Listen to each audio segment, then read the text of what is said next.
자, 어제 지금 더불어민주당 여당이 국회 상임위원장을 전부 다 썰어버렸습니다.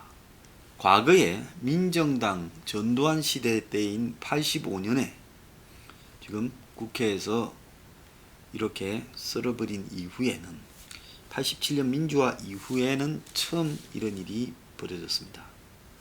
자, 어제 박병석 의장 주최로 지금 민주당과 협상을 했습니다마는 협상이 결렬되자 그냥 남은 지난번에 6개를 했죠. 어제 남아있는 11개 상임위원장을 뽑아버렸습니다. 자, 지금 법적으로 여야 국회 부의장 합의가 필요한 정보위원장 하나는 이 정진석이 야당목 국회 부의장이 되어 있는데 지금 정진석 의원이 그걸 안 하겠다, 합의가 안 된 이상 안 하겠다 하니까 이거는 지금 법적으로 여야 합의를 해서 위원장이나 위원을 정보위원회는 선임할 수 있기 때문에 합의가 안 됐기 때문에 못했지, 할 수 있는 거는 전부 다 독식을 했습니다. 자, 그래서 국민의 입장에서 봤을 때 뭐 어차피 이 정권이 저 정도 의석을 갖고 국회를 마음대로 운영할 거라고 봤고, 또 무슨 상임위원장을 야당이 뭐 6개든 7개든 갖고 간다고 해서 크게 바뀔 일도 없습니다만은, 문제는 이 정권이 처음부터 이런 부분을 생각하고 밀어붙였다. 그야말로 협치, 뭐 화합 이런 부분은 없이 무조건 이 자신들의 독재 정치를 이제 완성시킬 단계다라는 생각을 하고 있다라는 부분이 우리가 이 문 정권을 앞으로 어떻게 대해야 할지를 갖다가 느끼게 하는 부분이라 봅니다. 지금 행정부를 끌어가는 부분에서 추미애 법무장관이 하듯이 그야말로 폭력적으로 지 마음대로 하고 있습니다. 감사원이 대검과 서울중앙지검을 이 타이밍에 감사를 하고 있습니다. 자, 이런 부분들을 보면 이 정권이 그야말로 무소불위로 지금 정권을 끌어가고 있다 하는 부분을 느낄 수 있죠. 반면에요, 수도권의 다주택자인 청와대 참모 6명이 6개월 이내에 노영민이 비서실장이 2채 이상 집을 보유한 사람은 한 채만 남기고 처분하라 해도 청와대에 지금 수석 그리고 비서관급 이상 고위직들이 하지 않고 있습니다. 자, 이런 부분들을 바라보면 이 정권이 얼마나 지금 오만한가를 보여주는 거죠. 그래서 행정부부터 사법부, 지금 검찰, 경찰, 국회까지 다 지금 말아먹었으니까 이제는 그야말로 본격적인 독재를 하겠다. 그리고 그 부분에 대해서 뭐 국민의 시선이고 뭐고 생각하지 않는다. 우리가 무슨 독재를 하더라도 국민은 우리를 밀어준다라는 이런 오만함이 지금 이 정권의 핵심들 머릿속에 들어있는 겁니다. 이들은 그야말로 우리가 뭘 하든지 국민들은 모든 선거에서 4번이나 이기게 해주었다. 그러니까 지금 국민들의 무슨 여론이니 또 더 나아가서 반대 세력의 어떤 주장이니 또 이 인국공 사태에서 보도 청년들의 저항이니 이런 거 다 엿먹어라. 다들 시간 지나면 까먹고 또 투표할 때는 결국 우리 찍어주고 그때 돈 몇 푼 나눠준다고 발표하면 되고 뭐 코로나 방역 모범국이라고 없는 이미지 만들어서 쇼하면 또 박수친다. 정치는 그 반대편에 있는 주적보다 우리가 조금만 더 잘하면 되는 거지, 뭐 우리가 완벽하게 무슨 정의니 진리니 공정이니 이런 이야기들은 우리가 할 필요가 없다. 여기가 종교 집단이냐. 지금 이런 생각에 꽉 차 있다고 보고 있습니다. 그래서 문가리우스는 대외적으로 보이는 자신의 이미지를 마치 부드러운 이미지인 양 쇼만 하고 실질적으로는 폭군적 국정 운영을 하고 있는데, 이런 폭군적 국정 운영을 전부 다 밑에 시켜서 하죠. 추미애가 하고 또 사법농단이라는 부분을 문패거리들이 문제를 제기하고 그러면서 사법부를 갖다가 사법부 스스로가 탄핵하라 구속시키라 합니다. 자, 판사들이 지금 자업자득이에요. 그렇지 않습니까? 자기들 내부에서 사법농단 문제를 제기하고 처벌하라고 했으니 이제 판사들 스스로가 노예가 되어버렸습니다. 검찰 안에서도 마찬가지입니다. 검찰이 무너져가고 공수처가 지금 활개를 치고 하는 부분에서 마찬가지로 검찰 내부의 주구들이 지금 총장을 흔들고 있습니다. 이성윤 이하요. 그러지 않습니까? 자, 지금 근데 그것뿐만 아닌 거죠. 이제 시작인 거죠. 문재인이 이런 식으로 자발적인 협조를 가장한 그야말로 조직 장악을 하고 있습니다. 이 과거에 독일의 지금 나치의 유대인 홀로코스트의 재판이 아이히만을 저기 남미에서 아르헨티나입니까? 잡아와가지고 이 법정에 세웠죠. 이스라엘에요. 60년대 중반에요.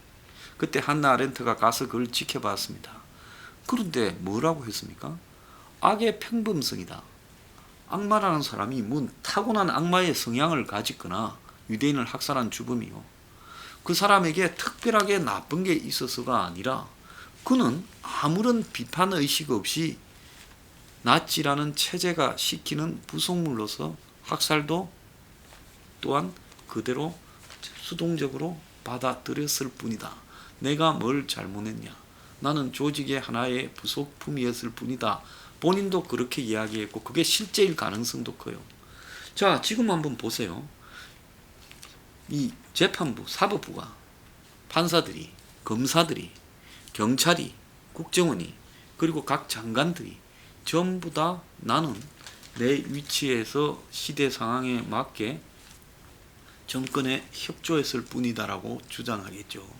근데 이것들이 다 조각이 퍼즐처럼 맞춰져서 거대한 독재의 하나의 흐름 속에서 각자가 독재자에 부역하고 있다. 저는 그렇게 보는 겁니다. 자, 그런 관점에서 본다면 나중에 세월이 지나서 이 모든 것들이 청산될 때 나는 내 자발적인 의지가 아니었다. 내가 거부할 수 없도록 위에서 시켰고 당시 분위기가 그랬다라는 명분으로 이 일을 빠져나갈 수 있겠는가? 저는 현재 문 정권의 독재에 앞장서는 자들에게 분명히 하나는 이렇게 짚고 넘어가고자 합니다. 당신들의 자발적 의지로 협조했다라고 해야지 나중에 시켜서 그랬거나 분위기가 그래서 거부할 수 없었다라고 말을 하는 것은 그것은 매우 비겁한 일이다. 자, 그래서 이들이요 지금 국회에서 모든 독재를 완성시키는데 필요한 법들을 줄줄이 처리한다는 겁니다.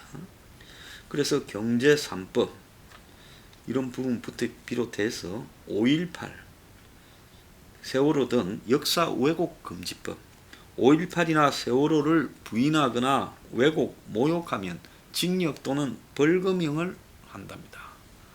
자, 이거는 그야말로 이제 대한민국에서의 표현의 자유를 완벽하게 탄압하겠다라는 부분이고요. 그 다음에 비정규직의 무조건 정규직화를 갖다가 밀어붙이는 공공기관의 사회적 가치 실현법이라는 것도 있습니다. 공공기관 근로조건을 향상시킨다. 무조건 정규직 전환을 이 법에 집어넣을 수 있어요. 또 국회법에서 국회의원 수당법, 국회의원 국민소환법 등으로 국회의원의 회의 불출석을 징계하고 의원 소환제를 도입해서 야당 압박을 이렇게 하는 용도로 할 수 있고 건설산업법, 철도산업발전법, 한국토지주택공사법은 남북철도, 북한주택 등 남북협력에 LH 토지주택공사, 국토부 등을 참여시키는 일방적인 지원을 밀어붙일 수 있고 상법 공정거래법 개정안, 금융그룹 감독법 제정안은 다중대표 소송 도입, 감사위원 분리선임, 전속 고발권 폐지로 기업 활동을 위축시킬 수 있다. 지금 이런 내용들입니다. 그래서 이제 이런 법들을 다 통과시키겠다는 거예요. 그것뿐만 아닙니다. 공수처와 관련해서 공수처장 임명에 야당이 임명하는 두 사람이 반대하면 그러면 공수처장이 임명이 안 되도록 되어 있죠. 현재 7명 중 2명을 야당이 추천하고 그 중에 6명 이상이 찬성해야 처장 후보를 갖다가 찬성하는 후보 2명을 대통령한테 올리면 대통령이 이렇게 낙점한다 돼 있습니다. 자, 그런데 지금 통합당이 후보를 지명하지 않는 방법으로 이제 공수처 출범을 막을 경우에 여당 뜻대로 지금 처장을 임명하겠다 하는 방향으로 공수처법 개정 가능성을 지금 언급을 하고 있습니다. 그래서 시작도 하지 않은 공수처를 공수처법에 야당 추천을 2명인 것을 1명으로 줄이는 부분까지 지금 밀어붙이겠다는 겁니다.